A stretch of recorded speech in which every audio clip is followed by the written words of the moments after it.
Ini serius, saya tidak sedang bercanda. Itulah kata-kata yang menjadi awal pembuka diucapkan dengan panik oleh seorang pemuda yang mana di dalam hutan dia sedang berada. Pemuda tersebut mengaku sebagai turis asal US dan secara tidak sengaja berada di hutan tersebut. Lalu ketika hendak menjelaskan tentang kondisi teman-teman, tiba-tiba saja terdengar teriakan yang membuat kita semua bertanya-tanya, ya, apa yang sebenarnya terjadi? Two of my friends.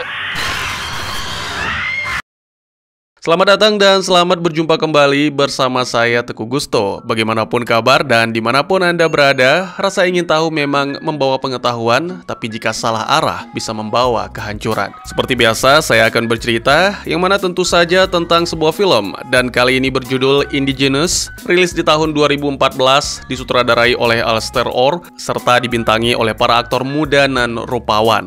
Baik, tidak usah berlama-lama, segera siapkan kopinya dan mari kita lanjutkan cerita. Cerita dilanjutkan, tapi latar dimundurkan ke 2 hari yang lalu, di mana si pemuda yang menjadi tokoh utama kita, Scott, bersama pacarnya, Steph, sedang bersiap-siap untuk berangkat liburan. Pada saat yang sama, mereka menerima video call dari teman-teman, yaitu Trevor, Elena, dan Charlie, yang sudah lebih dulu berada di lokasi, Panama, dan sedang bersenang-senang di pantai. Sambil tertawa bercanda, Scott memberitahu bahwa dirinya dan Steph akan tiba sekitar tengah hari, karena penerbangan membutuhkan waktu 2 jam. Setelah obrolan seru itu, pasangan muda-mudi pun berangkat. Lalu saat tiba di Panama, Scott dan Steph dijemput sebuah van yang dikirim hotel berlokasi agak ke pedalaman. Perjalanan itu ternyata memakan waktu lebih lama dari yang diperkirakan, namun akhirnya mereka sampai juga dan bertemu dengan teman-teman. Malam itu, mereka pergi ke sebuah pesta di pantai, menari dan minum bersama. Trevor sempat berbincang dengan seorang gadis lokal yang cantik bernama Carmen, dan keduanya menunjukkan ketertarikan. Setelah mengobrol sebentar, Carmen memutuskan untuk bergabung dengan kelompok Scott. Tak lama kemudian, seorang pria lokal datang bernama Julio, yang ternyata adalah sahabat Carmen. Pesta pun berlanjut dengan musik, tarian, dan tawa. Mereka benar-benar larut dalam kegembiraan, mencoba melupakan sejenak beban hidup dan masalah pekerjaan. Malam semakin larut, sementara yang lain bersantai, Scott secara iseng berselancar di dunia maya, mencari tempat seru di Panama untuk dijelajahi. Tak lama kemudian, pemuda itu menemukan artikel tentang hutan Derin. Semakin disimak, semakin dia penasaran, apalagi saat di salah satu artikel ditemukan berita bahwa semua turis yang pernah masuk ke hutan itu menghilang tanpa jejak. Penasaran semakin menjadi, Scott terus mencari informasi sampai menemukan sebuah video di internet. Dalam rekaman itu terlihat sekelompok turis yang sedang berjalan menuju daerah Derin. Tiba-tiba mereka melihat sesuatu yang aneh dari kejauhan dan langsung panik berlari ketakutan.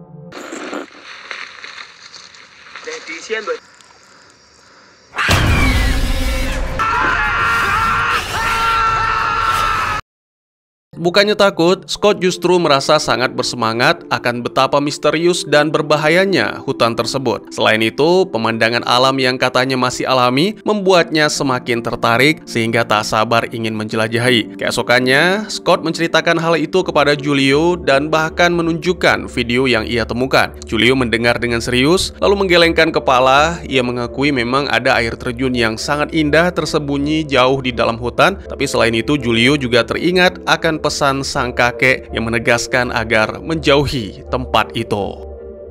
Jadi, menurut legenda setempat, ada sesuatu yang jahat di sana. Itulah sebabnya tidak ada orang yang pernah kembali. Seperti yang bisa ditebak, orang-orang kota hanya menganggap peringatan itu hanyalah cerita rakyat biasa sehingga tidak percaya sama sekali. Ya, mereka pikir itu cuma tahayul. Sementara mereka melanjutkan aktivitas seperti biasa, Steph sempat berbincang-bincang dengan Elena tentang aplikasi yang dikembangkan oleh Scott. Jadi aplikasi tersebut bisa langsung mengirimkan video dan foto ke seluruh sosial media secara real time. Tidak hanya itu, aplikasi tersebut juga mengenali kontak yang ada dan men-tag mereka dalam unggahan tersebut sebagai pertanda bahwa si pengguna sedang dalam bahaya. Karena ya, aplikasi tersebut dibuat khusus untuk keadaan darurat.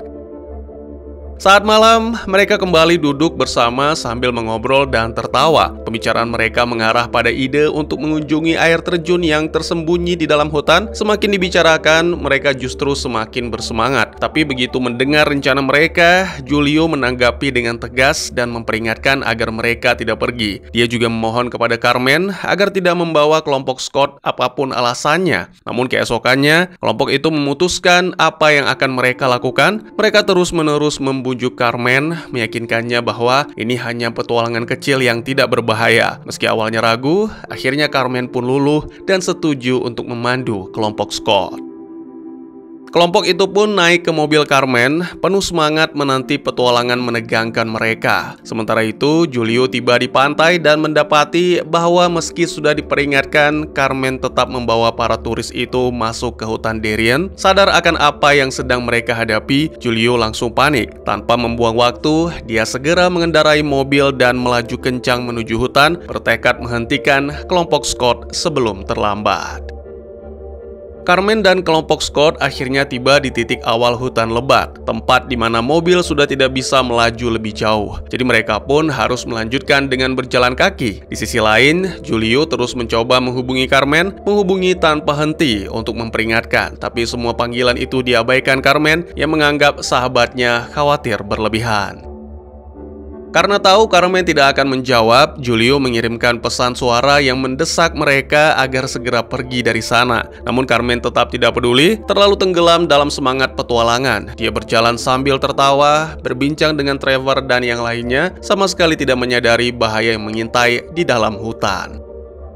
Setelah berjalan kaki selama kurang lebih setengah jam, mereka pun sampai ke air terjun. Pemandangannya sangatlah memukau. Tanpa pikir panjang, mereka langsung melompat ke air dan bersenang-senang, serta tidak lupa berfotoria, menikmati momen itu. Di sisi lain hutan, Julio akhirnya tiba di lokasi sambil terus mengikuti jejak mereka. Namun belum sempat memanggil, dia melihat sesuatu yang mengerikan. Sosok gelap bergerak di antara pepohonan. Seketika Julio merinding dan rasa takut menyelimuti. Dia langsung berbalik, naik ke mobil dan melaju dengan kecepatan tinggi.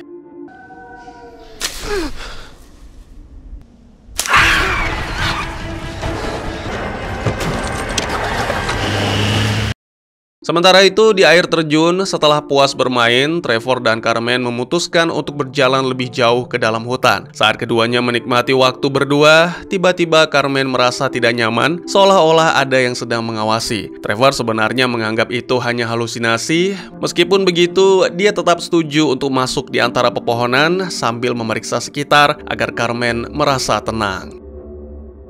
Beberapa menit pun berlalu, tapi Trevor tak juga kembali. Mulai cemas, Carmen pun memanggil, dan karena tak ada jawaban, maka gadis itu memutuskan untuk menyusul. Sementara itu, Scott dan yang lain sedang berpakaian. Setelah selesai berenang, tiba-tiba suara jeritan tajam memecah ketenangan, dan diketahui bahwa itu adalah suara Carmen.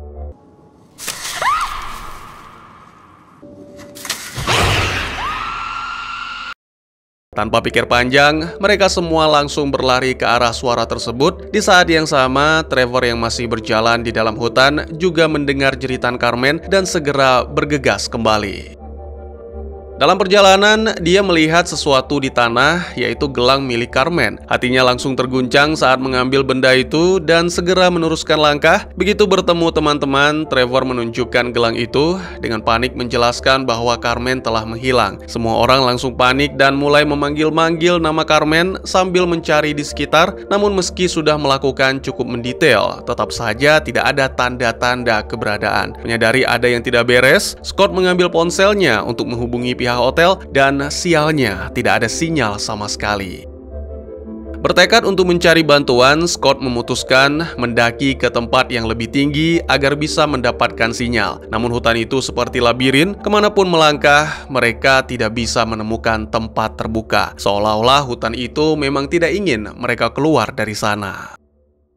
Perjalanan pun berlanjut sampai dengan malam tiba dan suasana hutan yang lebat itu semakin mencekam. Ketika mereka berpikir bahwa ini sudah sangat buruk, tiba-tiba terlihat sesuatu bergerak di semak-semak. Sosok makhluk yang pernah diperingatkan oleh Julio muncul dengan mata seolah menyala dan menatap langsung ke arah mereka. Terguncang, tanpa berlama-lama, kelompok itu langsung berlari dengan panik ke berbagai arah.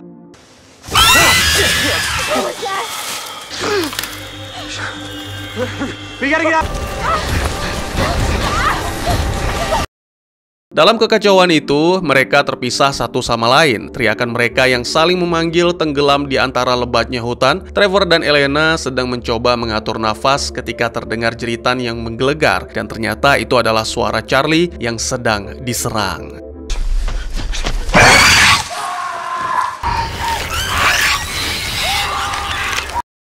Segera mereka lari ke arah suara itu, tapi tiba-tiba terdiam membatu melihat pemandangan mengerikan di hadapan. Tubuh Charlie tergeletak tak bernyawa, penuh luka robek dan darah.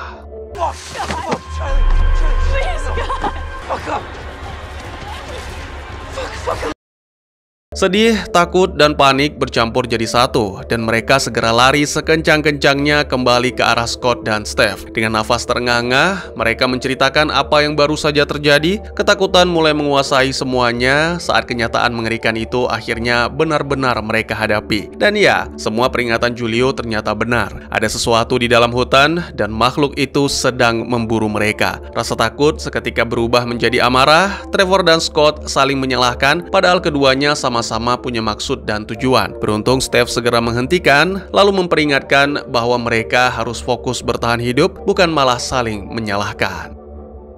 Sadar mereka harus mencari pertolongan, kelompok itu terus berjalan, berusaha mencari tempat yang lebih tinggi. Setelah terasa seperti berjam-jam, akhirnya mereka sampai di titik di mana sinyal ponsel muncul, meski lemah. Tanpa membuang-buang waktu, Scott segera merekam video. Suaranya bergetar saat berkata, "Kami terjebak di dalam hutan di Panama. Ada sesuatu di sini, sesuatu yang sedang memburu kami. Tolong kirim penyelamat, kami tidak punya banyak waktu."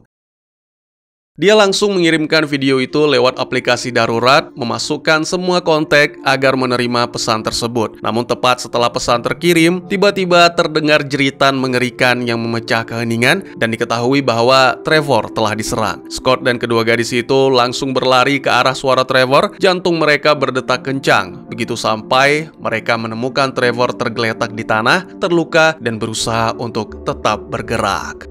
Two of my friends.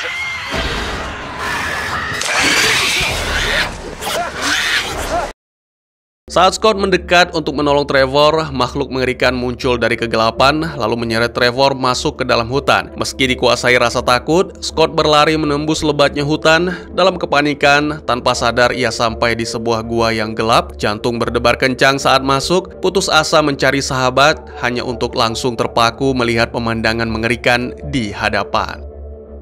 Ya, makhluk mengerikan ada di dalam gua, membungkuk di atas tubuh salah satu rekan dan sedang menyantapnya. Suara daging disobek dan tulang yang diremukkan terdengar memenuhi gua. Pemuda itu tahu, jika tidak segera keluar sebelum makhluk pemangsa menyadari, maka hidupnya akan berakhir. Untungnya, dengan sangat hati-hati, Scott berhasil keluar, lalu kembali mencari Steph dan Elena.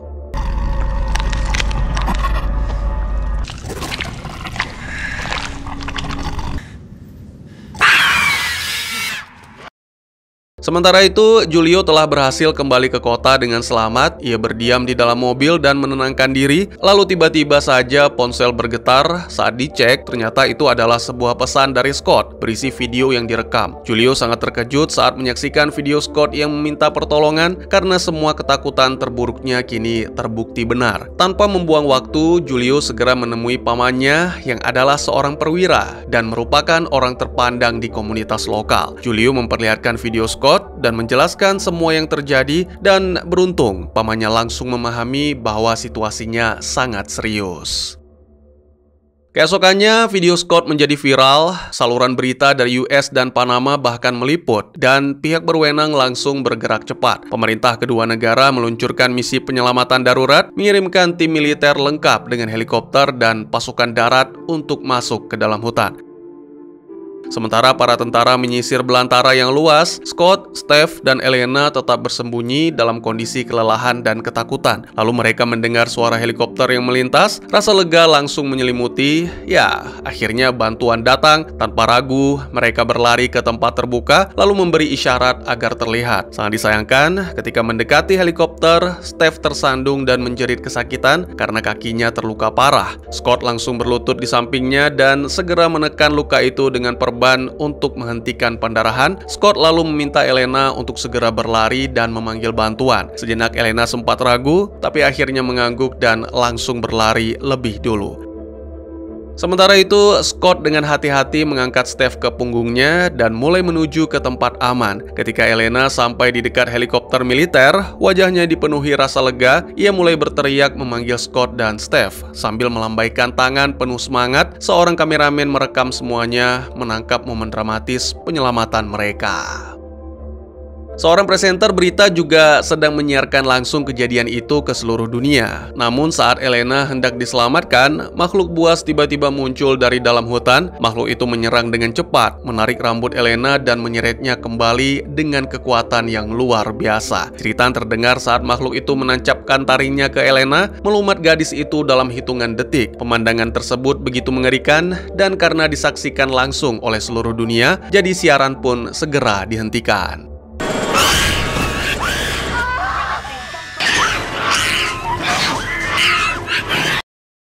Para jurnalis yang berada di lokasi terdiam ngeri sebelum akhirnya saluran dibungkam. Sementara itu, Scott masih berjuang melewati hutan, bertekad membawa Steph ke tempat aman. Namun ketika berpikir bahwa mereka sudah hampir sampai, makhluk buas muncul lagi. Dengan gerakan cepat, ia melompat ke arah pasangan itu, mencengkram Steph dan mencoba menyeretnya pergi. Tidak mau menyerah, Scott meraih sebatang kayu. Dengan segenap tenaga, ia menghantam wajah makhluk itu sekuat mungkin. Makhluk itu menjerit dengan suara aneh dan melepaskan cengkramannya dari Steph. Namun kini seluruh amarah makhluk buas itu tertuju pada Scott. Dia menyerang Scott hingga jatuh, menindih, lalu mencabik tubuh Scott dengan cakarnya yang tajam. Scott berusaha melawan dengan tendangan dan pukulan, tapi makhluk itu terlalu kuat. Sampai akhirnya ketika makhluk itu membuka mulut, sebuah tembakan dilepaskan yang ternyata oleh tentara. Para prajurit segera menyerbu dengan tembakan-tembakan yang membuat makhluk buas mundur. Momen ini sekaligus menandakan bahwa pasangan jagoan kita berhasil selamat. Selanjutnya, para prajurit segera menghampiri Scott dan Steph, membawa keduanya dengan helikopter untuk menuju ke tempat aman. Setibanya di kota, mereka langsung dilarikan ke rumah sakit, di mana para dokter segera merawat luka-luka. Meskipun mereka selamat, semua teror yang mereka alami akan terus menghantui seumur hidup. Film pun ditutup dengan penyiar berita membahas tentang hilangnya teman-teman Scott secara tragis, serta kemunculan makhluk buas setempat yang tertangkap kamera. Lalu ditampilkan juga tokoh utama kita yang hanya duduk terpaku menatap kosong saat berita tentang tragedi itu ditayangkan. Semua yang telah terjadi begitu membekas dalam pikirannya. Dan terakhir, ditampilkan foto Scott dan teman-teman saat baru saja tiba di lokasi air terjun, yang mana itu juga menjadi salah satu kenangan sebelum dimulainya tragedi mengerikan. Dan tamat.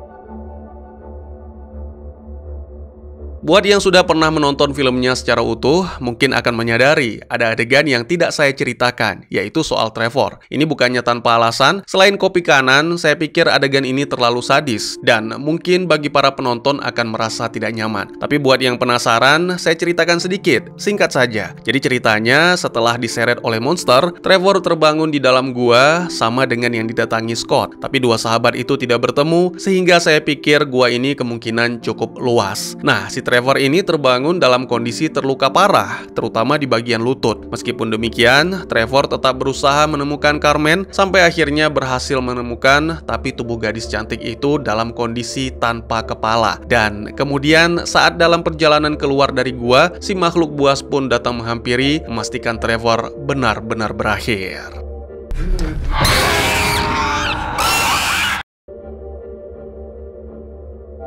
Sebenarnya tidak dijelaskan secara pasti, bahkan sebagai warga lokal, Julio sendiri tidak benar-benar yakin makhluk apa itu. Tapi pada salah satu adegan, pemuda itu sempat menyebut makhluk itu sebagai Chupacabra. Chupacabra merupakan makhluk legendaris yang berasal dari cerita rakyat Amerika Latin dan dikenal luas di Puerto Rico, Meksiko, serta wilayah selatan Amerika Serikat. Nama Chupacabra berasal dari bahasa Spanyol, yaitu chupar yang berarti menghisap dan cabra yang berarti kambing. Karena makhluk ini dipercaya gemar menghisap darah kambing serta hewan ternak lainnya. Berdasarkan laporan dan legenda, penampilan Chupacabra digambarkan cukup beragam. Meskipun demikian, umumnya ia disebut menyerupai reptil dengan tubuh kecil hingga sedang, memiliki duri di sepanjang punggung, serta bermata besar berwarna merah. Dalam berbagai cerita modern, ia bahkan digambarkan lebih mirip seperti anjing tak berbulu dengan kulit yang kasar. Dengan tinggi sekitar 1 hingga 1,5 meter, makhluk ini dipercaya mampu melompat sangat tinggi dan bergerak dengan kecepatan luar biasa. Selain itu, sebagian orang juga mengklaim bahwa Chupacabra memiliki kemampuan bersembunyi dengan sangat baik sehingga sulit untuk ditemukan. Jejak serangan khas yang sering dikaitkan dengannya adalah ditemukannya hewan-hewan ternak dalam keadaan mati dengan 2 luka tusukan di leher dan tubuh yang kehabisan darah, sehingga memunculkan dugaan bahwa Chupacabra adalah pelakunya. Kisah pertama mengenai Chupacabra tercatat pada tahun 1995 di Puerto Rico saat sejumlah kambing dan ayam ditemukan mati dengan cara yang misterius. Sejak kejadian tersebut, laporan serupa mulai bermunculan di berbagai wilayah lain di Amerika Tengah dan Selatan yang memperkuat keyakinan masyarakat akan keberadaan makhluk ini. Meskipun demikian, banyak ilmuwan berpendapat bahwa Chupacabra sebenarnya bukanlah makhluk gaib. Menurut mereka, kemungkinan besar makhluk yang dimaksud adalah hewan liar seperti anjing, coyote, atau rubah yang menderita penyakit kulit seperti kudis, sehingga tubuhnya tampak aneh dan menakutkan. Karena kehilangan sumber makanan alami, hewan-hewan tersebut mungkin mulai menyerang ternak seperti alternatif makanan. Dengan begitu, keberadaan Chupacabra hingga kini masih menjadi misteri yang belum benar-benar terpecahkan antara mitos atau kenyataan. Film ini mengandung makna yang mendalam tentang bagaimana rasa penasaran yang tidak dikendalikan, sikap meremehkan peringatan, dan keinginan untuk mencari sensasi bisa membawa pada kehancuran. Kisah kelompok anak muda yang masuk ke hutan Darien menggambarkan bahwa tidak semua tempat diciptakan untuk dijelajahi dan tidak semua cerita rakyat hanyalah dongeng semata. Saat mereka memilih untuk mengabaikan peringatan Julio, mereka sebenarnya sedang membuka pintu menuju tragedi. Rasa ingin tahu memang sifat alami manusia, tetapi ketika dilakukan tanpa pertimbangan dan rasa hormat terhadap lingkungan serta budaya lokal, hal itu bisa berubah menjadi bumerang yang mematikan. Kisah ini juga memberikan pelajaran bahwa dalam situasi ekstrim, hubungan antar manusia diuji. Konflik antara Scott dan Trevor muncul dari tekanan dan rasa bersalah, menunjukkan betapa cepatnya rasa persahabatan bisa goyah saat nyawa dipertaruhkan. Di sisi lain, tindakan Scott dan penggunaan aplikasi darurat yang mampu mengirim sinyal bahaya menunjukkan bahwa teknologi, jika digunakan dengan bijak, dapat menjadi penyelamat. Namun bahkan teknologi pun tidak cukup kuat untuk menghentikan kengerian dari makhluk yang berada di luar logika manusia. Selain itu, cerita ini juga menyoroti kenyataan pahit bahwa bertahan hidup tidak selalu berarti bebas. Scott dan Steph mungkin berhasil diselamatkan, tetapi luka emosional dan trauma akibat kehilangan teman-teman mereka akan terus menghantui. Momen terakhir ketika Scott hanya bisa duduk menatap kosong sambil menyaksikan berita tentang tragedi yang baru saja ia alami, memperkuat bahwa beban psikologis kadang jauh lebih berat daripada luka fisik. Dari semua ini kita bisa menarik pesan moral yang jelas. Keberanian sejati bukanlah tentang menantang bahaya tanpa rasa takut, tetapi tentang tahu kapan harus mundur dan menghormati batasan. Menghargai peringatan orang lain, terutama mereka yang sudah lama hidup berdampingan dengan alam liar, adalah bentuk kebijaksanaan. Cerita ini juga mengingatkan bahwa tidak semua misteri harus dipecahkan, karena ada hal-hal yang memang sebaiknya dibiarkan tersembunyi. Dan akhirnya, kita belajar bahwa dalam hidup, selamat bukan berarti tak terluka, karena kadang yang tersisa hanyalah kenangan buruk yang tak akan pernah hilang. Bagaimana menurut kalian? Mungkin segitu saja teman-teman. Terima kasih buat yang sudah menyaksikan. Silahkan memberikan komentar, bertanya, ataupun merequest kira-kira film apa yang menarik untuk dibahas. Bisa lewat kolom komentar, atau buat yang malu-malu, bisa via DM ke Instagram saya di @tekugusto. Insya Allah pasti akan dibaca. Mari kita jadikan kolom komentar sebagai sarana penambah wawasan dan menciptakan jalinan persaudaraan, bukan malah menjadikannya sebagai tempat pembulian sehingga menciptakan permusuhan.